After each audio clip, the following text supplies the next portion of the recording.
Hello बच्चों, mastermind classes के YouTube channel में आप सभी का स्वागत है। बच्चों, आज फिर मैं आप सबके सामने बहुत ही इंटरेस्टिंग टॉपिक लेकर के आया हूं जिसका नाम है लाइट। ठीक है, आज 1 घंटे के लेक्चर में मैं आपको A to Z knowledge of light के बारे में जितना नॉलेज हो सकता है मैं दूंगा।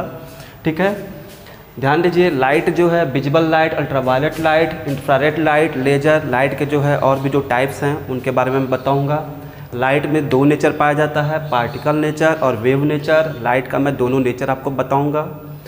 प्रॉपर्टीज ऑफ लाइट, लाइट के जितने प्रॉपर्टीज हो सकते हैं सारे प्रॉपर्टीज मैं आपको बताने वाला हूं। Electromagnetic wave and its uses, light एक इलेक्ट्रोमैग्नेटिक वेव है। ठीक है, और इनका जो यूजेज है, जैसे अल्ट्रावायलेट लाइट का यूज किया है, इंफ्रारेड लाइट का यूज किया है, इनका मैं यूजेज भी बताऊँगा। इसके बाद से different phenomena related to light, light से रिलेटेड जितने फिनोमिना हैं जैसे reflection of light, refraction of light, total internal reflection of light, तो इन डिफरेंट फिनोमिना को मैं शॉर्ट में एक्सप्लेन करूंगा। ठीक है, डिस्पर्सन ऑफ लाइट भी है, स्कैटरिंग, इसी में आपका टिंडल इफेक्ट और रमन इफेक्ट आता है, इसको मैं एक्सप्लेन करूँगा। Interference of light, diffraction of light, polarisation of light, photo electric effect, Compton effect related to light, तो इन सब के बारे में बताऊंगा। इनका डेली लाइफ में मैं एग्जांपल्स भी दूंगा आपको। ठीक है, लास्ट में, वीडियो के लास्ट में जो है हम लोग amazing facts related to light पढ़ने वाले हैं। ठीक है, काफ़ी मज़ा आने वाला है आज के वीडियो में, तो चलिए वीडियो स्टार्ट करते हैं। लाइट का डिफिनेशन जानने से पहले हम ये जान लेते हैं कि लाइट है क्या, लाइट बना किस चीज़ से है। तो छोटे क्लास में ही आपको बताया जाता है कि लाइट जो है एनर्जी का एक फॉर्म है। Light is a form of energy, form of energy.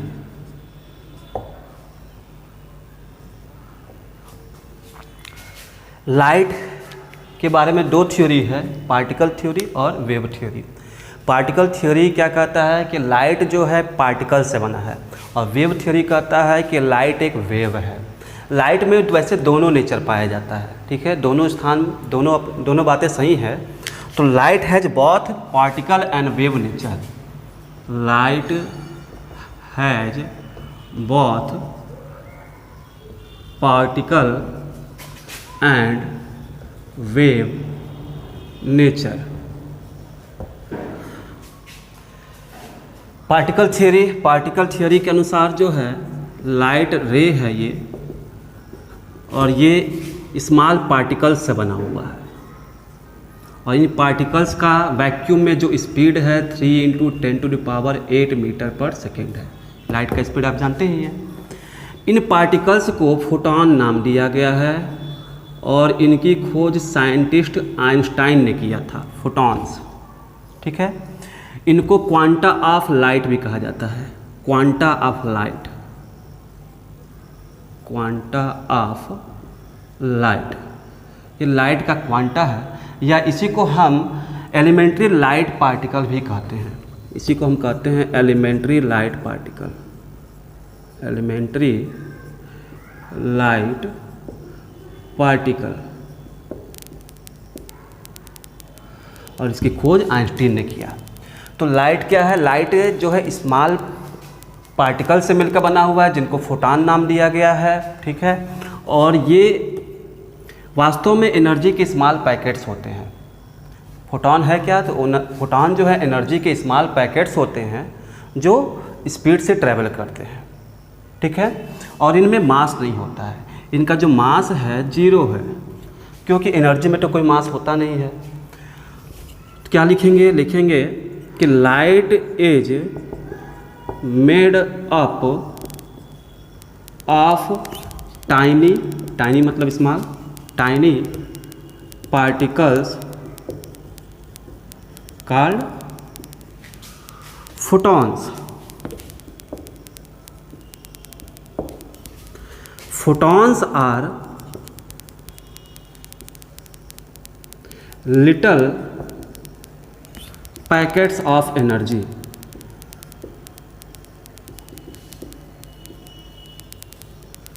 तो फोटॉन्स एनर्जी के स्मॉल पैकेट्स हैं। They have no mass but there energy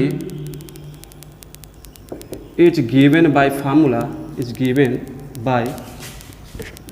formula. तो फोटोन की जो एनर्जी है, एक photon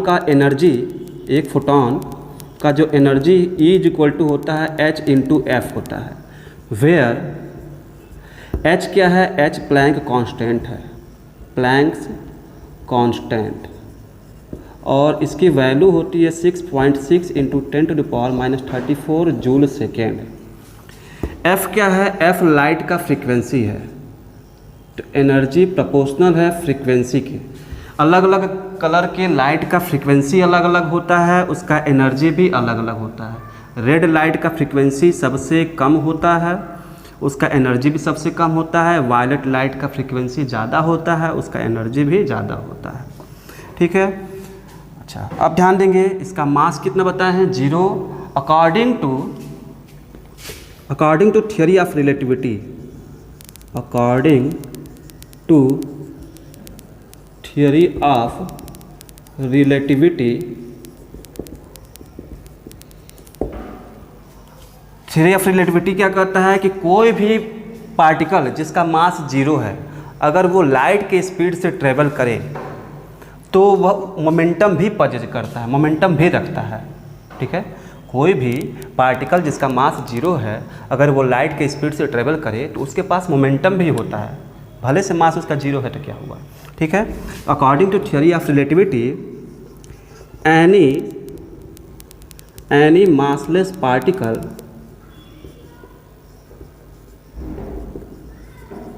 traveling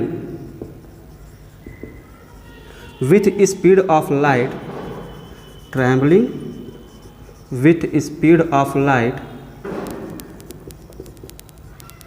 speed of light can still carry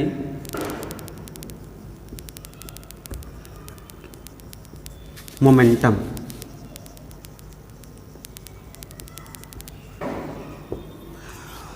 और photon का जो मोमेंटम है P is equal to H nu by C है। ये फार्मूला है फोटॉन के मोमेंटम का। न्यू क्या है, न्यू फ्रीक्वेंसी है, फ्रीक्वेंसी को न्यू से दिखाते हैं या एफ से दिखाते हैं। तो ये मोमेंटम है फोटॉन का। ठीक है, सी जो है स्पीड है और एच क्या है, प्लैंक कांस्टेंट है। ओके, तो इस फार्मूले से आप फोटॉन का मोमेंटम निकाल सकते हैं। बात समझ में आ रहा है? चलिए अब ध्यान दीजिए, पार्टिकल थियरी को शो करने वाले फिनोमिना, कौन कौन से फिनोमिना है जो लाइट के पार्टिकल नेचर को रिप्रेजेंट करते हैं, शो करते हैं। तो ध्यान देंगे, फिनोमिना यहाँ लिख दे रहे हैं, phenomena related to particle nature of light. तो लाइट से रिलेटेड कौन से फिनोमिना हैं जो लाइट के पार्टिकल नेचर को शो करते हैं। तो ध्यान देंगे, scattering of light, scattering of light, Compton effect, Compton effect, x-ray generation, x-ray generation, x-ray भी एक लाइट ही है, एक्सरे लाइट कहा जाता है, x-ray generation, photo electric effect, photo electric effect. ये 4 फिनोमिना हैं जो लाइट के पार्टिकल नेचर को शो करते हैं। According to wave theory, light is an electromagnetic wave. Light एक इलेक्ट्रोमैग्नेटिक वेव है। Light is an electromagnetic wave.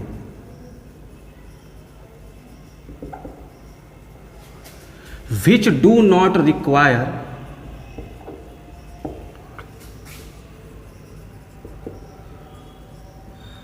A material medium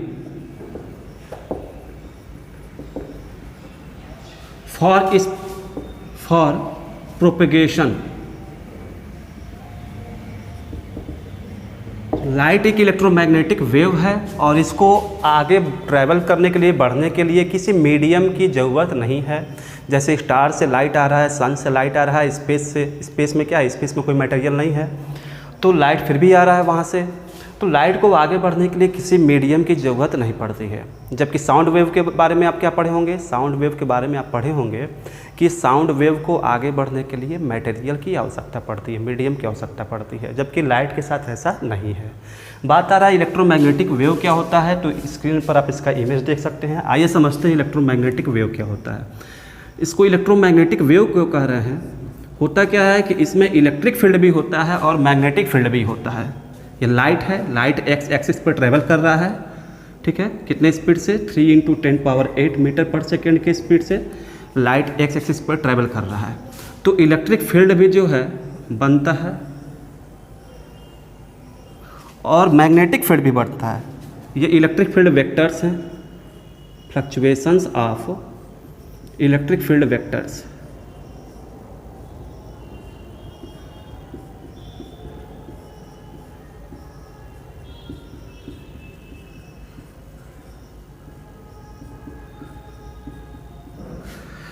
इसमें मैग्नेटिक फील्ड भी है।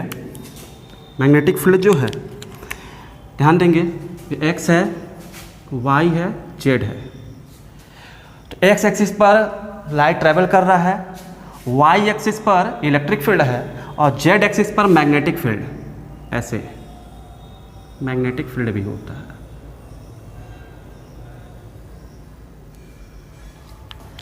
मैग्नेटिक फील्ड वेक्टर्स,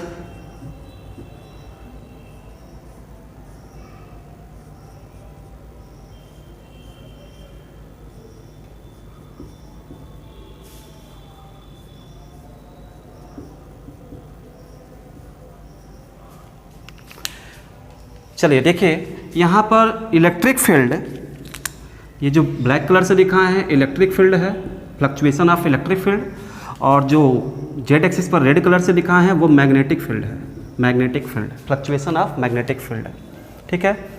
तो दोनों एक दूसरे के परपेंडिकुलर हैं।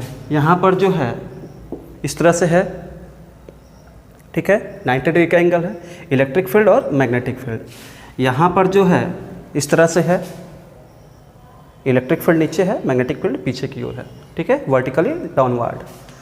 तो इस तरह से जो है इलेक्ट्रिक फील्ड और मैग्नेटिक फील्ड इसमें परपेंडिकुलर है, इसीलिए इसका नाम है electromagnetic wave.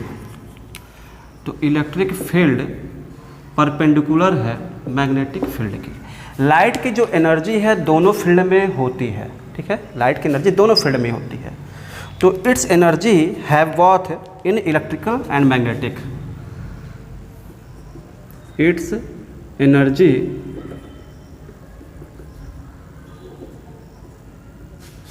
Is both electrical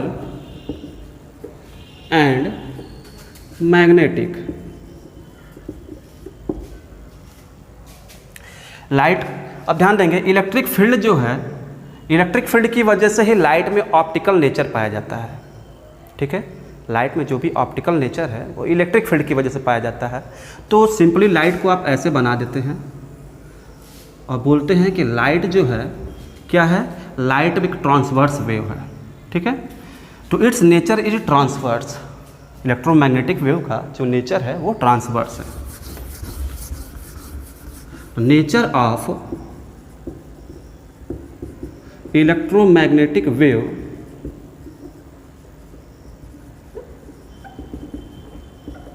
is transverse,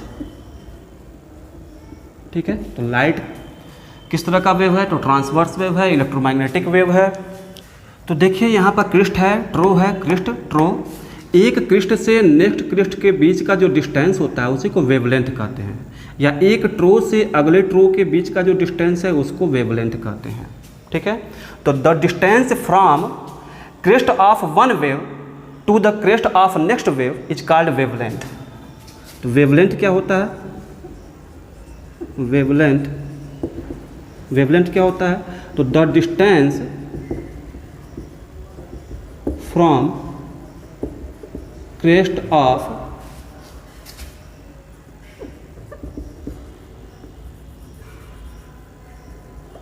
crest of one wave to the crest of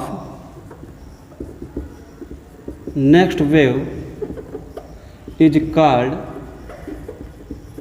wavelength।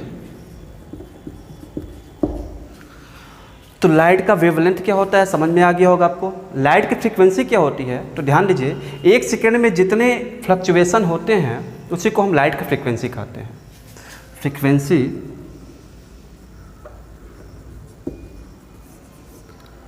The number of wave that pass through a point in a 1 second is called frequency. The number of wave that pass through a point in 1 second is called frequency। ठीक है, तो किसी point से एक second में जितने wave आगे बढ़ते हैं, नंबर ऑफ वेव जो आगे बढ़ते हैं उसको हम फ्रीक्वेंसी कहते हैं। ठीक है, तो the number of wave that pass through a point by a 1 second is called frequency.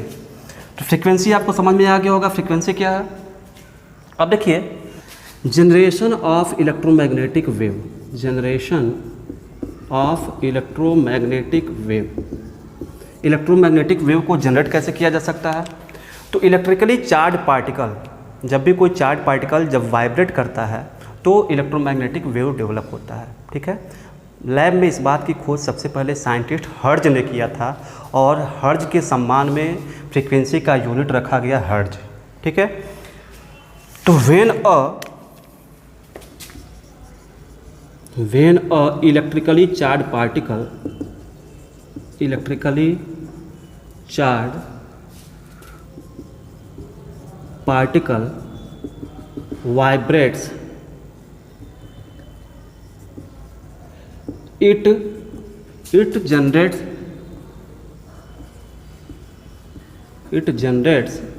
Electromagnetic wave. इसके अलावा सेकेंड मेथड भी है, ध्यान देंगे, जब भी एटम के अंदर इलेक्ट्रॉन हायर एनर्जी लेवल से लोअर एनर्जी लेवल में जब जंप करता है तब भी इलेक्ट्रोमैग्नेटिक वेव डेवलप होता है। ठीक है, तो CFL हो गया या तमाम जो है लाइट सोर्स आप देखते होंगे। CFL के अलावा ट्यूबलाइट है, ट्यूबलाइट के अंदर भी यही प्रोसेस होता है। ट्यूबलाइट से जो लाइट निकलती है या CFL से जो लाइट निकलती है उसमें इलेक्ट्रॉन हायर एनर्जी लेवल से लोअर एनर्जी लेवल में जंप करते हैं जिससे इलेक्ट्रोमैग्नेटिक वेव निकलता है। इलेक्ट्रोमैग्नेटिक वेव का मतलब लाइट निकलता है। ठीक है, तो when an electron jumps from higher to lower energy level,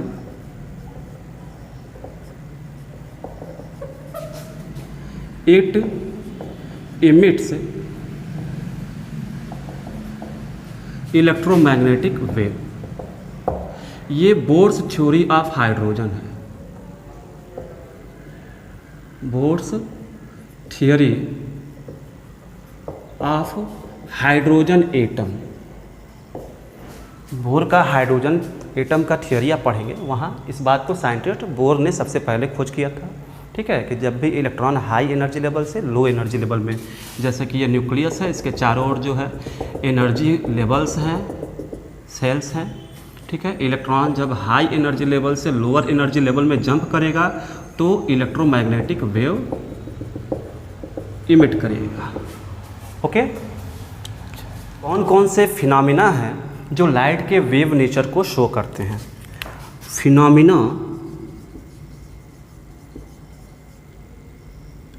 related to wave nature of light. तो ध्यान देंगे, diffraction of light, polarisation of light, interference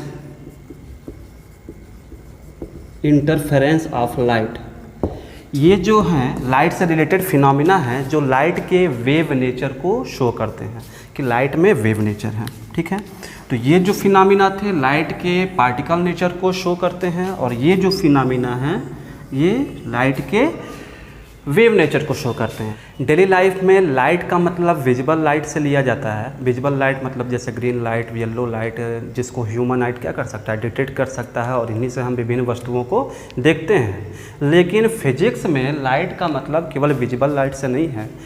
जितने भी इलेक्ट्रोमैग्नेटिक वेव हैं वो सभी के सभी लाइट हैं फिजिक्स में। ठीक है, there are 7 types of electromagnetic wave and all are light. Electromagnetic wave 7 प्रकार के हैं और सातों के सातों लाइट हैं, और सातों में से केवल एक विजिबल लाइट ही है जो ह्यूमन आई द्वारा डिटेक्ट किया जाता है। बाकी जो 6 टाइप के इलेक्ट्रोमैग्नेटिक वेव हैं वो ह्यूमन आई डिटेक्ट नहीं कर सकता है। ठीक है, लेकिन फिर भी वो लाइट हैं।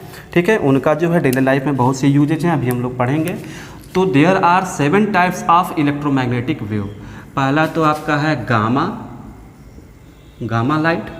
ठीक है, दूसरा आपका एक्सरे लाइट हो गया, तीसरा आपका microwave,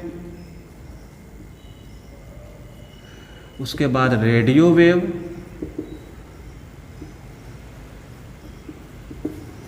ultraviolet light, ultraviolet UV ultraviolet light, infrared light और विजिबल लाइट। ठीक है, तो केवल यही जो है ह्यूमन आई द्वारा डिटेक्ट किया जा सकता है, बाकी जो है ह्यूमन आई द्वारा डिटेक्ट नहीं किया जा सकते हैं, लेकिन इनका डेली लाइफ में बहुत से यूज हैं। चलिए इनके बारे में एक एक कर समझते हैं और इनका क्या यूज है। इलेक्ट्रोमैग्नेटिक स्पेक्ट्रम, इसका इमेज आप स्क्रीन पर देख सकते हैं। जैसा कि मैंने आपको बताया कि इलेक्ट्रोमैग्नेटिक वेव जो है वो 7 प्रकार के हैं। There are 7 types of electromagnetic wave.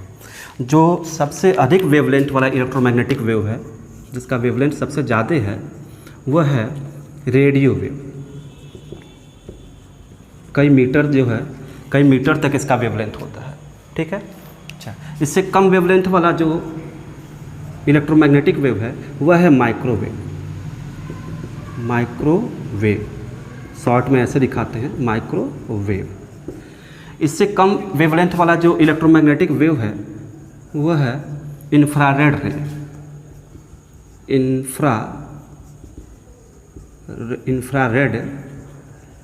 Raise. Short में IR आप कर देते हैं, इंफ्रारेड। इससे कम वेवलेंथ वाला जो लाइट है या इलेक्ट्रोमैग्नेटिक वेव है वह है विजिबल रेज। विजिबल लाइट कहिए चाहे विजिबल रेज कहिए। ठीक है, इससे कम वेवलेंथ अल्ट्रावायलेट का होता है, अल्ट्रावायलेट लाइट कहिए चाहे रेज कहिए। शॉर्ट में जो है इसको आप UV से डिनोट करते हैं, अल्ट्रावायलेट। इससे कम वेवलेंथ एक्स रेज का होता है, एक्स रेज। और सबसे कम जो वेवलेंथ होता है वह होता है गामा लाइट का, गामा रेज। ऐसे डिनोट करते हैं, गामा रे। गामा रे का जो वेवलेंथ है सबसे कम होता है 1 एंगस्ट्रॉम तक। तो लेफ़्ट से राइट जो है वेवलेंथ घट रहा है, फ्रीक्वेंसी बढ़ रहा है। अब फ्रीक्वेंसी जैसे जैसे बढ़ रहा है एनर्जी बढ़ रहा है। जैसा कि मैंने आपको बताया कि फोटॉन की जो एनर्जी होती है E=H/F होती है, यानी फ्रीक्वेंसी बढ़ेगा तो एनर्जी भी बढ़ेगा। तो फ्रीक्वेंसी जैसे जैसे बढ़ रहा है एनर्जी भी बढ़ रहा है। ठीक है, अब इनका यूजेस समझ लेते हैं। ध्यान दीजिए, रेडियो वेव का कहाँ यूज होता है। तो रेडियो वेव का यूज होता है रेडियो में, टीवी में, इमेज आप स्क्रीन पर देख सकते हैं। इसके अलावा कम्युनिकेशन में, मोबाइल कम्युनिकेशन। ठीक है, इसके अलावा टॉयज जो आते हैं जिनको कंट्रोल किया जाता है रिमोट से, वहाँ में भी जो है इसका यूज होता है। Remote control toys, remote control toys में इसका यूज होता है। ठीक है, इस रेडियो वेव का यूज इसलिए किया जाता है रेडियो में या टीवी में, क्योंकि इसके सिग्नल को बिल्डिंग से रोक नहीं पाते हैं। ठीक है। अच्छा, माइक्रोवेव का यूज है माइक्रोवेव ओवन में। माइक्रोवेव ओवन केक पकाया जाता है, आप जानते होंगे। ठीक है, तो माइक्रोवेव ओवन में माइक्रोवेव का यूज होता है। इसके अलावा मोबाइल कम्युनिकेशन में यूज होता है। मोबाइल कम्युनिकेशन में ये भी है। मोबाइल कम्युनिकेशन में आपका रेडियो वेव भी है। ठीक है। इसके अलावा एयरप्लेन को कंट्रोल करने में, एयरप्लेन में जो पायलट्स होते हैं वो पायलट्स आपस में एक दूसरे से जुड़े रहते हैं, ट्रैफिक पुलिस से जुड़े रहते हैं। ठीक है, ट्रैफिक पुलिस से जो एयरप्लेन के ट्रैफिक को जो कंट्रोल करते हैं, एयरपोर्ट पर लगे होते हैं। तो एरोप्लेन ट्रैफिक कंट्रोल। इसके अलावा ये राडार में यूज किया जाता है। राडार, बात समझ आ रहा है। तो इन चीज़ों में जो है राडार के अलावा सैटेलाइट हो गया, सैटेलाइट में भी यूज होता है। तो ये माइक्रोवेव के यूजेज हैं। ओके। अच्छा, अब इंफ्रारेड की रेज की हम बात करें तो इंफ्रारेड रेज को ही हॉट रेज कहा जाता है। हॉट रेज, या इसी को हम रेडिएशन कहते हैं। रेडिएशन फर्स्ट ईयर में 11th में आप रेडिएशन पढ़े होंगे हीट वाले चैप्टर में। हीट फ्लो, 3 तरीके से हीट फ्लो होता है। कंडक्शन पढ़े होंगे, कन्वेक्शन पढ़े होंगे, रेडिएशन पढ़े होंगे। तो रेडिएशन जो है वो इंफ्रारेड रेज ही है। ठीक है, तो जो रेडिएशन होता है इंफ्रारेड रेज होता है। पास में आ रहा है। अब देखिए इंफ्रारेड रे का यूज क्या है। तो जैसा कि मैंने आपको बताया कि ये हॉट रेज है। सन से जो है इंफ्रारेड रेज भी आता है, विजिबल रेज भी आता है, अल्ट्रावायलेट रेज भी आता है। लेकिन ऑब्जेक्ट पर जब सनलाइट पड़ता है तो ऑब्जेक्ट गर्म जो होता है वो किसकी वजह से होता है, इंफ्रारेड रेज की वजह से होता है। विजिबल रेज ये ऑब्जेक्ट को गर्म नहीं करता है, गर्म करने का काम इंफ्रारेड रेज करता है। ठीक है, तो सन से जो है जो गर्मी आ रही है। इसके अलावा फायर में जो गर्मी होती है, वार्मथ ऑफ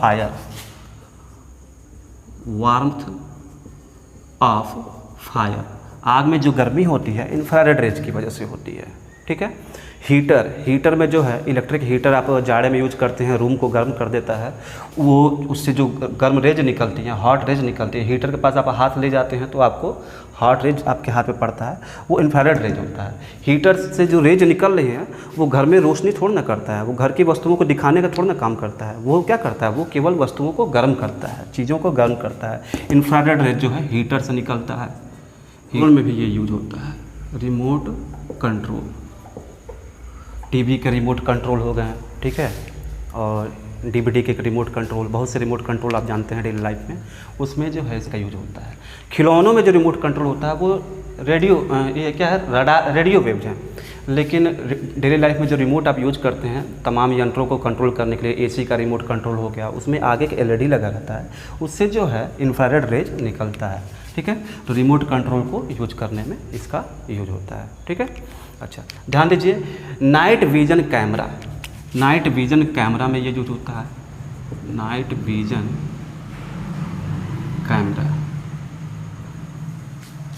आर्मी में जो है नाइट विजन कैमरा यूज किया जाता है। रात में भी जो है दुश्मन कहाँ है या किसी भी जीव को, किसी भी इंसान को अंधेरे में भी आप उस कैमरे से देख सकते हैं। होता क्या है कि हमारे बॉडी से भी, हमारे बॉडी में खाना खाते हैं, भोजन करते हैं, तो जो है मेटाबॉलिक बायोकेमिकल रिएक्शन होता है हमारे बॉडी में। मेटाबॉलिक बायोकेमिकल रिएक्शन की वजह से हमारे बॉडी से गर्म किरणें निकलती हैं, इंफ्रारेड रेज निकलती हैं। ठीक है, और इन्हीं को जो है ये नाइट विजन कैमरा डिटेक्ट करता है रात के अंधेरे में। तो पता चल जाता है कि कोई जीव जो है अंधेरे में भी दिख जाएगा इसकी सहायता से। ठीक है, इसके अलावा आर्मी जो है राइफ़ल में भी यूज करती है। राइफ़ल में भी जो है कैमरा लगा रहता है, उसमें भी नाइट विजन कैमरा यूज किया जाता है। तो दुश्मन को रात में भी मारा जा सकता है, फॉग के आर पार भी देखा जा सकता है नाइट विजन कैमरा के हेल्प से। ठीक है, इंफ्रारेड रेडिएशन जो है जो बॉडी से निकल रहा है उसकी मदद से। इमेज आप स्क्रीन पर देख सकते हैं जिसमें आप देख रहे होंगे कि बिल्ली है, चाहे एक कैट है और एक फॉक्स है। तो उसमें जो है जो ब्लू आपको दिख रहा है, ब्लू पार्ट जहाँ जहाँ है वो कूल एरिया है।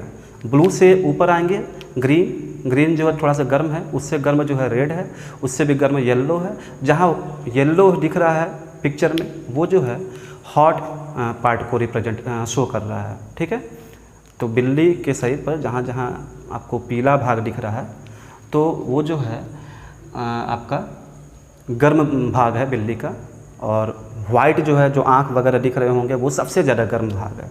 वो नाइट विजन कैमरा से वैसा दिखाई देता है। थर्मोग्राफी, थर्मोग्राफी में इसका यूज होता है। थर्मोग्राफी, थर्मोग्राफी भाई जो आप नाइट विजन कैमरे से जो दृश्य दिखाई देगा, उस दृश्य को थर्मोग्राफी, मतलब प्लेट पर जो है उस इमेज को हम जब प्राप्त कर लेंगे तो उसको हम कहेंगे थर्मोग्राफी। थर्मोग्राफी में इसका यूज होता है।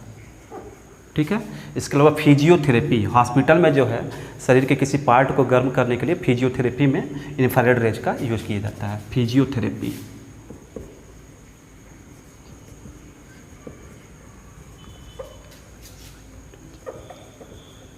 फिजियोथेरेपी में भी इंफ्रारेड रेज का यूज होता है। बात समझा रहा है? अच्छा, ग्रीन हाउस इफेक्ट जो पौधा घर होता है जो ग्लास से पैक रहता है और अंदर जो है पेड़ पौधों को गर्म रखा जाता है, और ठंडे देशों में ये यूज किया जाता है ग्रीन हाउस इफेक्ट।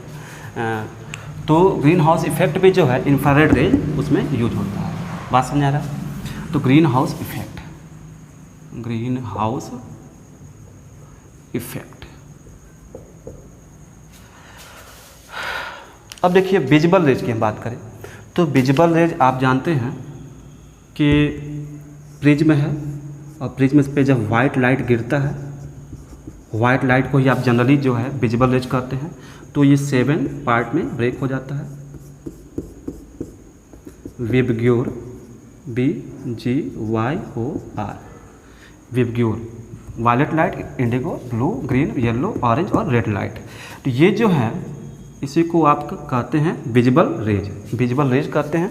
7 आपके विजिबल रेज हैं। ठीक है, इसमें सबसे कम जो वेवलेंथ है वो वायलेट का है 3900 एंगस्ट्रॉम, और सबसे अधिक जो वेवलेंथ है वो रेड का है, वो इसका दोगुना है 7800 एंगस्ट्रॉम। इस तरह से आप याद रख सकते हैं। ठीक है, इसको 4000 एंगस्ट्रॉम भी कई जगह बुक में लिखा हुआ है, और इसका दोगुना ये है विजिबल रेज। तो विजिबल रेज का आप यूज जानते ही हैं, पूरी दुनिया जो है हम इसी की सहायता से देख पा रहे हैं। विजिबल रेज हमारी सबसे ज़्यादा यूजफुल है। ठीक है, फोटोकॉपी मशीन में विजिबल रेज का यूज होता है। फोटोकॉपी मशीन में, फोटोकॉपी मशीन में जो है विजिबल रेज का यूज होता है। कैमरे में विजिबल रेज का यूज होता है। कैमरा, जैसा कि मैंने आपको बताया कि ये हॉट रेज हैं जो बर्निंग होती है, बर्निंग, बर्न, स्किन बर्न कर जाना, तो बर्निंग की जो घटना होती है इंफ्रारेड रेज की वजह से होती है। ओके, अच्छा, अल्ट्रा वायलेट रेज, तो ध्यान दीजिए सन से अल्ट्रा वायलेट रेज भी आता है। यह हमारे लिए काफ़ी हानिकारक है। तो ओजोन जो लेयर होता है अर्थ के चारों ओर, वह क्या करता है, इसको जो है कम मात्रा में अर्थ पे आने देता है, उसको एब्जॉर्ब करता है। अल्ट्रा वायलेट लाइट अगर ज़्यादा मात्रा में हमारी स्किन पर पड़ेगा, देर तक पड़ेगा, तो हमारी स्किन में स्किन कैंसर हो जाएगा। ठीक है, तो अल्ट्रा वायलेट रेज जो है नुकसानदेह भी है लेकिन फ़ायदेमंद भी है। अल्ट्रा वायलेट रेज की वजह से ही हमारे बॉडी में जो है विटामिन डी बनता है। आप सनलाइट में जब सुबह के टाइम में बैठते हैं तो बॉडी में जो विटामिन डी बनता है, विटामिन डी, वो अल्ट्रा वायलेट लाइट की वजह से बनता है। ठीक है, अच्छा, ध्यान दीजिए अल्ट्रा वायलेट लाइट का यूज क्या है। तो अल्ट्रा वायलेट लाइट के और भी यूज हैं, जैसे कि आरओ आप जानते होंगे, वाटर प्योरीफायर। तो वाटर को प्योरीफाई करने में अल्ट्रा वायलेट रेज का यूज किया जाता है। ये जर्म्स को, ये बैक्टीरिया को क्या कर देता है, किल कर देता है, मार देता है। ठीक है, इमेज आप स्क्रीन पर देख सकते हैं। अल्ट्रा वायलेट लाइट का यूज फेक डॉक्यूमेंट्स को भी पता करने में किया जाता है। फेक डॉक्यूमेंट्स जैसे नोट है, रुपी है, तो अल्ट्रावायलेट लैंप के नीचे जब रुपी को रखेंगे तो उसमें जो है कुछ केमिकल से निशान बनाए गए होते हैं या बैकग्राउंड में इमेज बनाए गए होते हैं नोट के ऊपर, जो हम खुली आंख से तो नहीं दिखाई देते हैं, लेकिन अल्ट्रावायलेट लैंप के नीचे रखने पर वो चमकने लगता है और पता चल जाता है कि नोट असली है या नकली है। इसके अलावा पासपोर्ट में भी जो है बैकग्राउंड में केमिकल लगाए गए होते हैं, इमेज बनाए गए होते हैं, जो खुली आंख से नहीं दिखते हैं, लेकिन अल्ट्रावायलेट रेज पड़ने पर वो चमकते हैं और नज़र आते हैं। इससे पता चल जाता है कि डॉक्यूमेंट असली है कि नकली है। ठीक है, तो to detect fake document, detection of fake documents, तो फेक डॉक्यूमेंट्स के डिटेक्शन में अल्ट्रावायलेट रेज का यूज होता है। ठीक है, बिच्छी को जानते हैं आप। तो बिच्छू पर जब लाइट पड़ता है अल्ट्रावायलेट लाइट, तो उसका शरीर जो है चमकने लगता है। इमेज आप स्क्रीन पर देख सकते हैं। ठीक है, अच्छा, अल्ट्रावायलेट लाइट का यूज होता है सैनिटाइजेशन में। हॉस्पिटल में अल्ट्रावायलेट लैंप जो है बड़ा सा रख देते हैं, किसी वार्ड में रख देते हैं, तो उस वार्ड में कुछ ही मिनटों में जो है जितने भी वायरस हैं, बैक्टीरिया हैं, वो मर जाते हैं।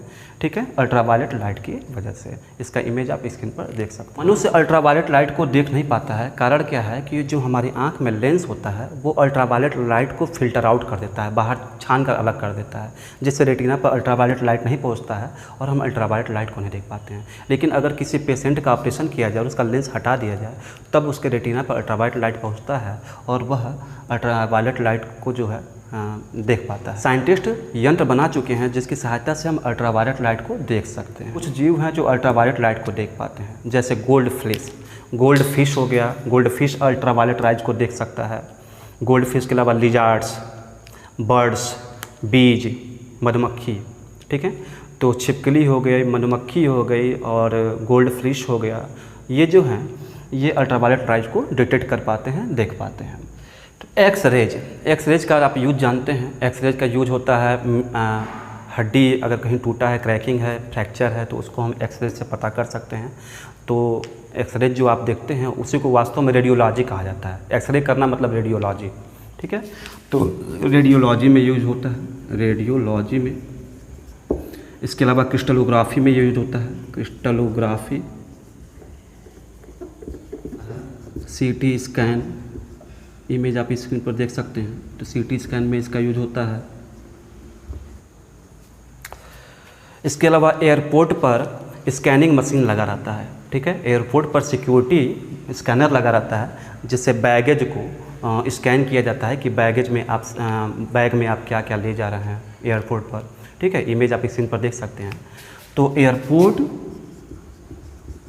एयरपोर्ट सिक्योरिटी स्कैनर,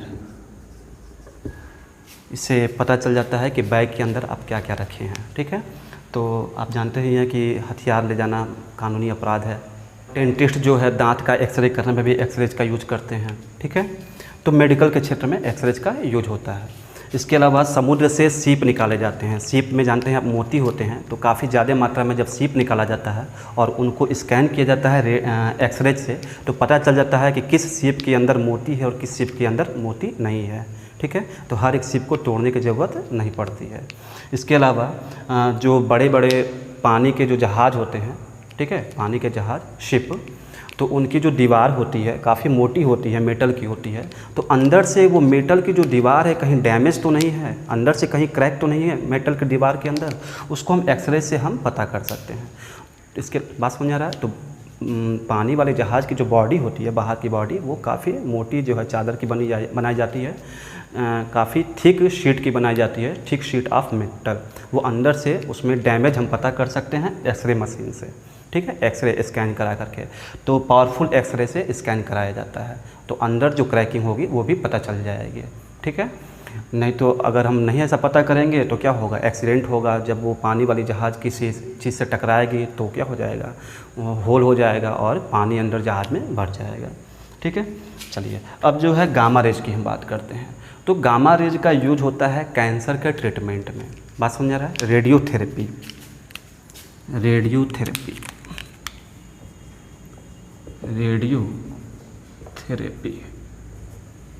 ध्यान दीजिए, रेडियोलॉजी अलग चीज़ है, रेडियोथेरेपी अलग चीज़ है। तो रेडियोथेरेपी में जो है कैंसर के सेल्स को नष्ट किए जाते हैं गामा सेल्स की मदद से।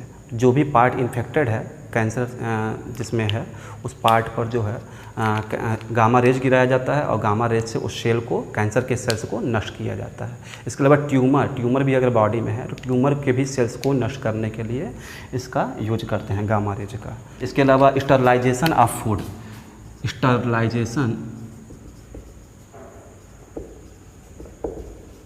फूड, फूड के स्टरलाइजेशन में भी इसका यूज होता है। इसके अलावा मूवी में हल्क नाम की एक मूवी देखे होंगे जिसमें हल्क जो है गामा रेज एब्जॉर्ब करता है और हल्क बनता है। ठीक है, काफ़ी ज़्यादा जो है उसके ऊपर गामा रेज पड़ता है। तो वो तो फिल्म था, लेकिन ऐसा डेली लाइफ में पॉसिबल नहीं है। तो उम्मीद है आपको इसके यूजेस समझ में आ गए होंगे। ध्यान देंगे, ये सभी के सभी इलेक्ट्रोमैग्नेटिक वेव हैं और ये सभी फोटॉन से मिलकर बने हुए हैं। इन सभी का स्पीड वैक्यूम में 3 × 10⁸ मीटर पर सेकेंड है। इन सबका स्पीड बराबर है, ठीक है। इनमें इलेक्ट्रिक फील्ड है और मैग्नेटिक फील्ड है। बस डिफरेंस है क्या? डिफरेंस इनके वेवलेंथ में है, जिसके इनके फिजिकल प्रॉपर्टी में भी डिफरेंस है। वेवलेंथ में डिफरेंस की वजह से, फ्रीक्वेंसी में डिफरेंस की वजह से इनकी एनर्जी में डिफरेंस है और इनके फिजिकल प्रॉपर्टी में भी डिफरेंस है। नहीं तो ये सब के सब फिजिक्स में लाइट है। Properties of light. Property number 1, light है क्या? तो एनर्जी का एक फॉर्म है। It is a form of energy. Number 2, light एक इलेक्ट्रोमैग्नेटिक वेव है। तो it is an electromagnetic wave. Electromagnetic wave. Number 3, light जो है फोटॉन से बना हुआ है, ठीक है। एनर्जी के स्मॉल पैकेट से बना होता है लाइट, जिनको हम फोटॉन कहते हैं। तो it is made up of small packets of energy, small packets of energy called photons, ठीक। नंबर 4, लाइट जो है सभी डायरेक्शन में स्ट्रेट लाइन में चलता है। तो it travels in straight line, STRAIGST, straight line called रे। लाइट जो है स्ट्रेट लाइन में चलता है, जिसको हम रे कहते हैं। ऐसे इसका एग्जांपल आप बोर्ड पे देख सकते हैं। इसको एक्सपेरिमेंटली कैसे वेरीफाई करेंगे? यहाँ होल बना हुआ है, 2 कार्डबोर्ड हैं, यहाँ पर एक कैंडल है। कैंडल का लाइट इस होल से पास करेगा, फिर इस होल से पास करेगा। यहाँ ह्यूमन आई है,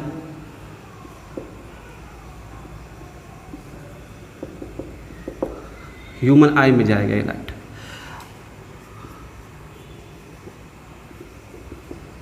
एक भी कार्डबोर्ड को दाएं या बाएं हम खिसका दें तो ये लाइट ह्यूमन आई में नहीं पहुंचेगा। इस एक्सपेरिमेंट से प्रूफ होता है कि लाइट स्ट्रेट लाइन में ट्रैवल करता है, ठीक है। अच्छा, ध्यान देंगे, जो शैडोज बनते हैं, शैडोज लाइट के स्ट्रेट लाइन में चलने के कारण बनते हैं, ठीक है। तो किसी भी ऑब्जेक्ट का शैडो लाइट के स्ट्रेट लाइन में चलने के कारण बनता है। Shadows are formed when light is blocked by an object।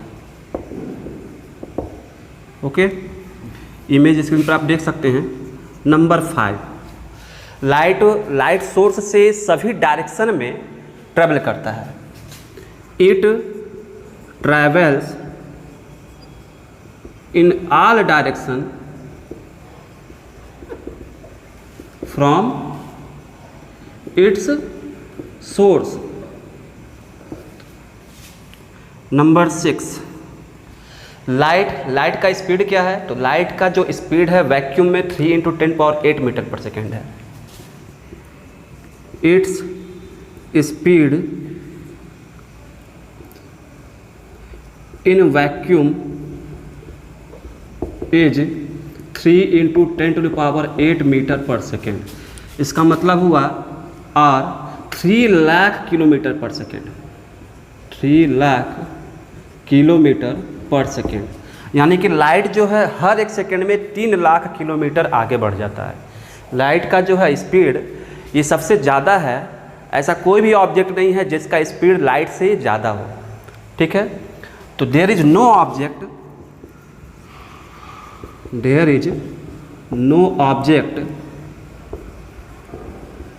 that can travel faster than light, faster than light. Example जैसे ले लीजिए, थंडरिंग और लाइटनिंग आप जानते ही हैं। साउंड का स्पीड कितना होता है? तो साउंड का जो स्पीड होता है एयर में 332 मीटर पर सेकेंड होता है। तो साउंड का जो स्पीड है बहुत ही कम है, जबकि लाइट का स्पीड क्या है? 3 लाख किलोमीटर पर सेकेंड, बहुत ही ज़्यादा है। तो जब थंडरिंग या लाइटनिंग होता है तो लाइटनिंग तुरंत नज़र आ जाता है, ठीक है। क्यों? क्योंकि लाइट का स्पीड बहुत ज़्यादा है, जबकि थंडरिंग जो आवाज़ होती है वो हमारे कानों पर थोड़ा देर से पहुंचता है। क्यों? क्योंकि साउंड का स्पीड क्या है? कम है, ठीक है। तो साउंड को जो है पहुंचने में टाइम लगता है। अच्छा, ध्यान दीजिए, सन और अर्थ, सन और अर्थ के बीच का जो डिस्टेंस है वो 150 मिलियन किलोमीटर है, और सन से लाइट अर्थ पर मात्र 8 मिनट 20 सेकेंड में पहुंच जाता है। 8 मिनट 20 सेकेंड में सन से लाइट हमारे अर्थ पे पहुंच जाता है। बात समझ रहे हैं? यानी कि जो भी यहाँ लाइट पहुंच रहा है, जो भी लाइट आप देख रहे हैं यहाँ पर सन से जो भी आ रहा है, वो लाइट सन से 8 मिनट 20 सेकेंड पहले चला था। या सन का जो भी दृश्य आप देख रहे हैं वह दृश्य, सन का दृश्य 8 मिनट 20 सेकेंड पहले का दृश्य है। बात समझ आ रहा है? अच्छा, ध्यान दीजिए, अगर हम बात करें मून लाइट का, तो मून से लाइट अर्थ पर मात्र 1.25 सेकेंड में पहुंचता है। तो मून से, मून लाइट, रात में मून लाइट है, तो मून से अर्थ पर जो लाइट है मात्र 1.25 सेकेंड में पहुंचता है, ठीक है। तो लाइट का स्पीड बहुत ही ज़्यादा है। अच्छा, प्रॉपर्टी नंबर 7, लाइट का नेचर कैसा है? तो लाइट का नेचर ट्रांसवर्स है, ठीक है। तो it's nature is transverse, it's nature, चाहे कह सकते हैं कि लाइट एक ट्रांसवर्स वेव है। तो it is a transverse wave, it is a transverse wave. इसमें क्रिस्ट होता है, ट्रो होता है, क्रिस्ट ट्रो, एक ट्रांसवर्स वेव है, ओके। प्रॉपर्टी नंबर 8, लाइट का प्रॉपर्टी नंबर हम 8 समझेंगे। तो ध्यान दीजिए, लाइट के वजह से ही हम किसी ऑब्जेक्ट को देख पाते हैं। लाइट जब किसी ऑब्जेक्ट पर पड़ता है और उस ऑब्जेक्ट से लाइट रिफ्लेक्ट होकर हमारी आंखों में पहुंचता है, तो वह ऑब्जेक्ट हमें दिखाई देता है। बात समझ रहा है? तो ध्यान देंगे, लाइट हमारी आंखों में पहुंचता है, रेटिना पर पहुंचता है, और हमारे रेटिना के सेल्स को ये स्टिमुलेट करता है, सेंसेशन प्रोड्यूस करता है हमारी आंखों में कि हम किसी ऑब्जेक्ट को देख पाते हैं, ठीक है। तो यह हमारी आंखों में संवेदना उत्पन्न करता है, सेंसेशन, यह हमारी आंखों में संवेदना उत्पन्न करता है जिससे हम किसी ऑब्जेक्ट को देख पाते हैं। तो it produce sensation in our eyes to see any object, to see any object.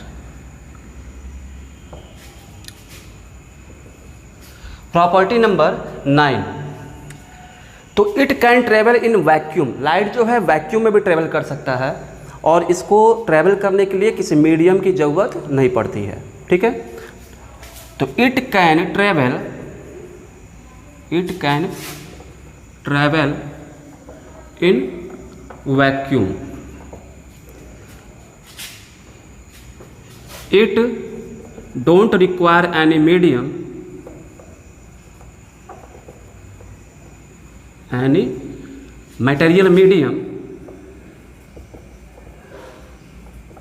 For propagation,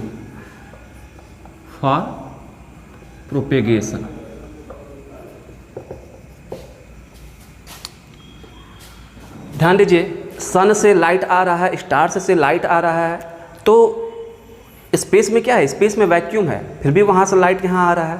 यानी कि लाइट को आगे बढ़ने के लिए किसी मटेरियल की आवश्यकता नहीं पड़ती है, जबकि साउंड को आगे बढ़ने के लिए मटेरियल की आवश्यकता पड़ती है।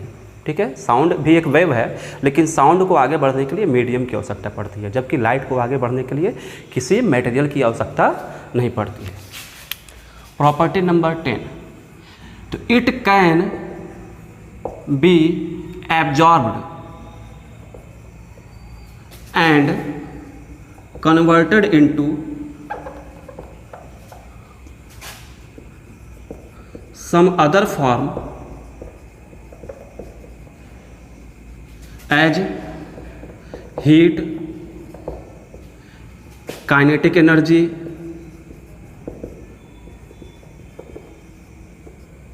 of electron, etcetera. तो ध्यान दीजिए, कोई ऑब्जेक्ट लाइट एनर्जी को एब्जॉर्ब करता है तो उसका टेम्परेचर क्या हो जाता है, बढ़ जाता है। जैसे कि एक्सपेरिमेंट है, एक्सपेरिमेंट में क्या है कि एक बॉक्स लीजिए, ब्लैक बॉक्स, और एक वाइट बॉक्स लीजिए। इमेज आप इस पर देख सकते हैं। इसमें थर्मामीटर रखिए और इसमें भी थर्मामीटर रखिए, तो आप देखेंगे जो ब्लैक बॉक्स है उसमें थर्मामीटर का टेम्परेचर अधिक जाएगा, हाई जाएगा, जबकि वाइट बॉक्स में थर्मामीटर का टेम्परेचर कम जाएगा। क्यों? क्योंकि ब्लैक ऑब्जेक्ट्स लाइट के एनर्जी को ज़्यादा ऑब्जॉर्व करते हैं। ठीक है, ब्लैक बॉडी एनर्जी को ज़्यादा ऑब्जॉर्व करते हैं, लाइट एनर्जी को, जबकि वाइट बॉक्स क्या करेगा, लाइट एनर्जी को अधिकतर रिफ्लेक्ट करेगा। तो आप जानते हैं कि गर्मी के दिनों में आप लाइट कलर का ड्रेस आप पहनते हैं ताकि सन का लाइट अधिक से अधिक रिफ्लेक्ट हो, एब्जॉर्ब कम हो और आपको कम गर्मी लगे। जबकि जाड़े के दिनों में, ठंडे दिनों में आप क्या करते हैं, डार्क ड्रेस पहनते हैं, ठीक है, ताकि आपको हीट आपकी बॉडी को एब्जॉर्ब हो, बाहर से जो भी सनलाइट मिलेगा वो एब्जॉर्ब हो और आपको बॉडी को हीट मिले।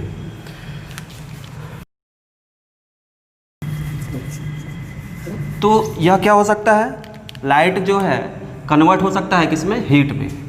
ठीक है, लाइट काइनेटिक एनर्जी में कन्वर्ट हो सकता है ऑफ इलेक्ट्रॉन। इसका क्या मतलब है, तो ध्यान देंगे, न्यूक्लियस के अराउंड इलेक्ट्रॉन रिवॉल्व करता है। तो जब भी बाहर से लाइट मिलता है किसी इलेक्ट्रॉन को, बाहर से लाइट एनर्जी, जैसे फोटॉन है, लाइट फोटॉन से बना होता है, तो फोटॉन एनर्जी जब इलेक्ट्रॉन पाएगा तो फोटॉन की एनर्जी को एब्जॉर्ब करने के बाद उस इलेक्ट्रॉन का काइनेटिक एनर्जी स्पीड बढ़ जाता है और वो जंप करके हायर सेल में चला जाता है। इमेज आप स्क्रीन पर देख सकते हैं। ठीक है, तो लाइट एनर्जी को एब्जॉर्ब करने के बाद इलेक्ट्रॉन ग्राउंड स्टेट से एक्साइटेड स्टेट में चला जाता है, उसका एनर्जी बढ़ जाता है, लोअर एनर्जी लेवल से हायर एनर्जी लेवल में जंप कर जाता है। ठीक है, लेकिन बहुत ही कम समय में वापस लौट भी आता है। तो आगे इसके बारे में आप पढ़ेंगे। चलिए अगला प्रॉपर्टी देख लीजिए इसका, प्रॉपर्टी नंबर 11 प्रॉपर्टी क्या है कि लाइट जो है इलेक्ट्रिक फील्ड या मैग्नेटिक फील्ड का लाइट पर इफेक्ट नहीं पड़ता है। लाइट को जब इलेक्ट्रिक फील्ड से पास कराएंगे या मैग्नेटिक फील्ड से पास कराएंगे तो लाइट पर इसका कोई इफेक्ट नहीं पड़ेगा। तो there is no effect of electric field and magnetic field on light. Okay, property number 12, light जब किसी शाइनी सरफेस पर, किसी प्लेन चिकना सतह हो, सरफेस हो, उस पर जब लाइट पड़ता है तो रिफ्लेक्ट होता है। ठीक है, तो it can be reflected by shiny surfaces, it can be reflected by shiny surfaces, shiny surfaces, polished surfaces से इसका रिफ्लेक्शन होता है। तो रिफ्लेक्शन ऑफ लाइट इसको आप बोलते हैं। अच्छा, लाइट जब एक मीडियम से दूसरे मीडियम में इंटर करता है, जैसे कि लाइट जो है एयर से वाटर में जब इंटर करेगा तो अपने पाथ से ओरिजिनल पाथ से डेविएट हो जाता है, मुड़ जाता है, और इस घटना को आप रिफ्रैक्शन कहते हो, रिफ्रैक्शन ऑफ लाइट। ठीक है, तो लाइट जब एक मीडियम से दूसरे मीडियम में, एक ट्रांसपेरेंट मीडियम से दूसरे ट्रांसपेरेंट मीडियम में जब लाइट इंटर करता है तो वह अपने ओरिजिनल पाथ से मुड़ जाता है। इस घटना को आप क्या कहते हैं, रिफ्रैक्शन। ठीक है, तो it can be refracted when goes from one medium to another medium ठीक है, इसको लाइट का रिफ्रैक्शन कहते हैं। तो ये आपका रिफ्लेक्शन है और ये रिफ्रैक्शन है। अच्छा, लाइट के और भी प्रॉपर्टीज हैं। लाइट का रिफ्लेक्शन भी होता है, रिफ्लेक्शन ऑफ लाइट। लाइट का रिफ्रैक्शन हो सकता है, रिफ्रैक्शन ऑफ लाइट। लाइट का टोटल इंटरनल रिफ्लेक्शन होता है, total internal reflection. Total internal reflection. तो लाइट से रिलेटेड बहुत से फिनोमिना है। लाइट का डिस्पर्सन होता है, डिस्पर्सन, ठीक है। लाइट का स्कैटरिंग होता है, scattering of light. Scattering of light. Scattering में ही जो है आपको रमन इफेक्ट पढ़ने को मिलेगा और टिंडल इफेक्ट पढ़ने को मिलेगा। रमन इफेक्ट और टिंडल इफेक्ट।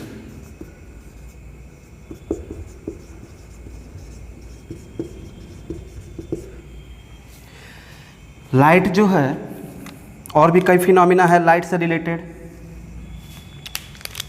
लाइट का इंटरफेरेंस होता है, इंटरफेरेंस ऑफ लाइट। लाइट का डिफ्रैक्शन होता है, डिफ्रैक्शन ऑफ लाइट, ठीक है। लाइट का पोलराइजेशन होता है, polarisation of light, polarisation of light. Light से रिलेटेड और भी फिनोमिना है कॉम्पटन इफेक्ट, कॉम्पटन इफेक्ट, ठीक है। कॉम्पटन इफेक्ट लाइट से रिलेटेड ये फिनोमिना है।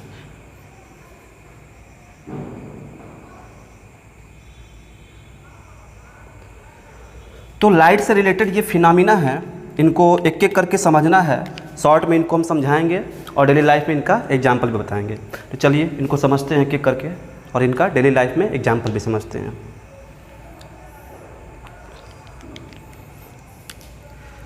तो लाइट से रिलेटेड ये सब फिनोमिना को एक एक करके समझना है शॉर्ट में और डेली लाइफ में इनका एग्जाम्पल भी समझना है, ठीक है। रिफ्लेक्शन क्या होता है, रिफ्रैक्शन क्या होता है, total internal reflection, dispersion, scattering, interference, diffraction, polarisation, Compton effect.